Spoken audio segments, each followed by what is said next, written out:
Cruise news time. Well, the internet is celebrating that we have our first cruise line dropping its pre-cruise testing.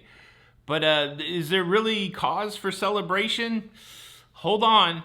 Also, we have another Carnival brand requiring masks on cruise ships, and that's not the only interesting Carnival brand cruise news story today. We have a Carnival brand that's going to be selling off one of its cruise ships. Cruise news. Let's talk about it.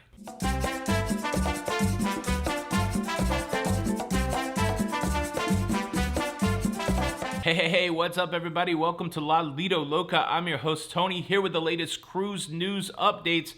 And let's talk about the story that has the internet abuzz. I'm looking at a headline right now that says, Cruise line ends pre-cruise testing requirement.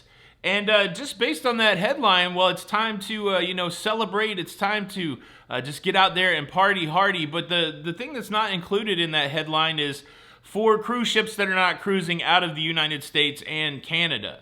The majority of people that are cruising right now, the bulk of cruisers are cruises originating in the United States. Europe certainly has a good amount of cruises. Other places around the world certainly has a good amount of cruising. But when we're talking about the bulk of people cruising, we're talking primarily about North American cruising. And so no disrespect to any other geographies, but when we're bringing forth the news, that's North America is important. And so the caveat to that headline should be, yes, there is a cruise line ending its pre-cruise testing, but not for the United States and Canada. But that doesn't mean that it's all bad news. The story is this: Viking has decided to end its pre-cruise testing on its river cruises. That's a lot of cruises in Europe, and also on its ocean cruises, Viking Ocean, Viking River, ending the pre-cruise testing, except for the Viking Orion and the Viking Octantis. Those are cruise ships that are doing cruises in North America, in Canada, in the United States. The pre-cruise testing requirement is still there.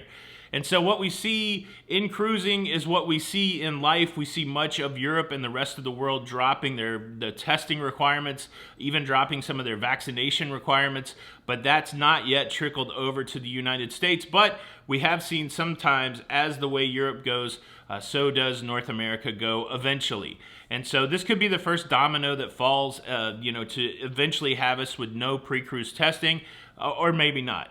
Again, this is Viking's not huge. It's definitely a well-known brand in the river space, definitely a well-known brand in the ocean space.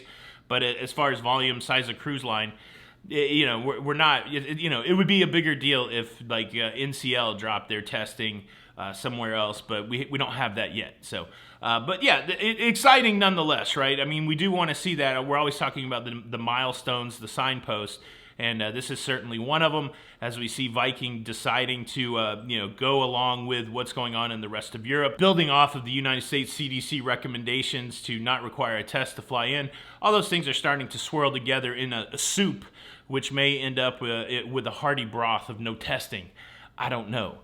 Maybe I want soup for lunch. I don't know. How about you? How about that? That's cruise news story number one. Are you excited? How do you feel? Do you think this is much ado about nothing, or do you think this is an indicator of what is to come? Leave a comment below. Cruise news story number two, let's talk about AIDA Cruise Line. This is a cruise line that is owned by Carnival Corporation. And, there's sad news coming out of AIDA today. They are selling off one of their cruise ships. The cruise ship AIDA Vita has yet to return to service since the big global shutdown, and she will not return to service since the big global shutdown. There are cruise passengers that are currently booked on AIDA Vita for future sailings.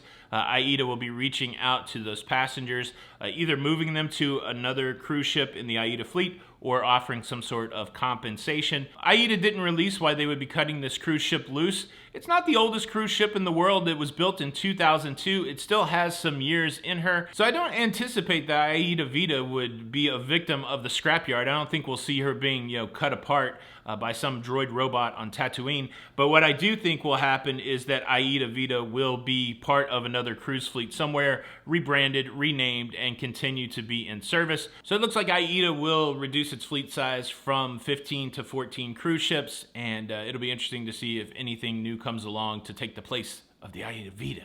Were you on the AIDA Vita? Did you get canceled? Leave a comment below. All right, cruise news story number 3 is about another Carnival brand requiring masks on their cruise ships. Not all of them, some of them. But before I tell you about that, let me quickly invite you to subscribe. If you like staying up to date with everything that's going on in cruising, please consider subscribing with the notification bell on. That way you don't miss out on any of these episodes. And yeah, just again, a quick introduction if you're new here. My name's Tony. My lovely wife, Jenny B. We are Lido, Loca. And we're here to give you all of the deets, all the details about what's going on in that cruise life. It doesn't cost anything to subscribe. It just allows you to be notified when the new episodes come out, and you can be a part of the notification squad. Hashtag squad leader. How about that? Thank you in advance. So a few days ago, I told you about Princess Cruise Line moving the mask wearing from a recommendation to a requirement on its Alaska cruises originating out of Canada.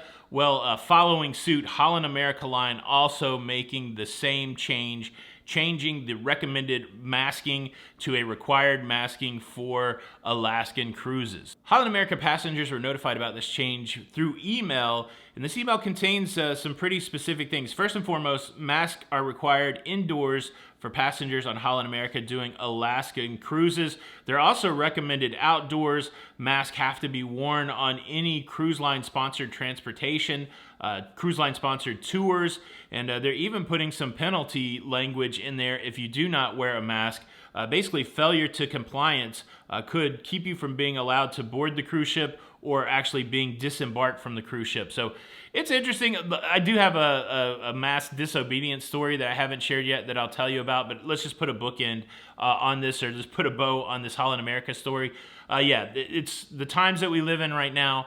Cruise lines are adjusting to, things that are happening in real time. Holland America cites the rise in positive cases in Alaska as the reason for this requirement. And I hope you're picking up from this. This is Alaska only. If you have Holland America cruises anywhere else, there's no masking requirement. But because of the rise of the COVID cases in Alaska, they're putting these things in place. It's the state of cruising right now. If you're going to cruise right now, you got to be, you got to be flexible. You got to be willing to go with the flow. And, it's interesting that they're putting this penalty language in there. So were you on these Holland cruises? How do you feel about having to mask up right now? Leave a comment below. And let me tell you about some real serious mask defiance that I saw. It was on our disembarkation on the Carnival Panorama. We returned to Long Beach in California, and there's a really clear, you have to wear a mask in the terminal to disembark. You have to wear a mask to go through customs, that kind of thing. They provided masks in our cabin on the Panorama. They also provided masks as you exited the cruise ship. Even when we were outside leaving the cruise ship to scan our cards so that we could go down the gangway and get into the terminal, there was somebody there saying, make sure that you put on your mask. You have to have your mask to scan off of the ship. And so everybody that went through there should have been, completely aware that you had to wear a mask.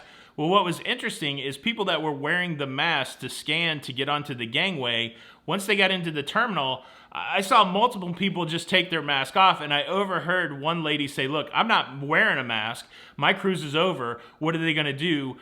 Throw me out of this building. And she just didn't wear a mask the whole time. The whole thing's kind of bizarre to me to see a grown person acting like a big baby over having to wear a mask for 10 minutes to get out of the cruise terminal. It's I guess, man, I don't know. It's the most bizarre thing to me, but who knows? Anyways, it's going to be interesting. I would be super surprised if Holland America kicked anybody off their cruise ship, and I don't even know if they should, but it's a weird time in the world where you have to be like, look, I really need you to wear the mask. We think that's the best thing to do, but if you don't do it, we're going to have to punish you. No cookies for you. So dumb. Either way, boom, that's the show today. Time for you to sound off. What do you think about this? Are you excited about Viking dropping the testing? Are you bummed out about masking coming back? And what about the poor Aida Vida? Have you ever been on that? Aida Vida, baby. Is that an old song? I don't know. I did my best. Thank you so much for checking out the show today. I hope you enjoyed it. If you did, you can show your support by hitting the like button. And either way, if you don't hit the like button, I will be forced to punish you. And your punishment is this. On your next cruise, you'll have two choices in the embarkation terminal, debarkation terminal. You can either wear a face covering or they'll give you a pacifier, whichever one you want to do. This is Tony for Lido, Loca. Until the next time, we'll see you on the Lido.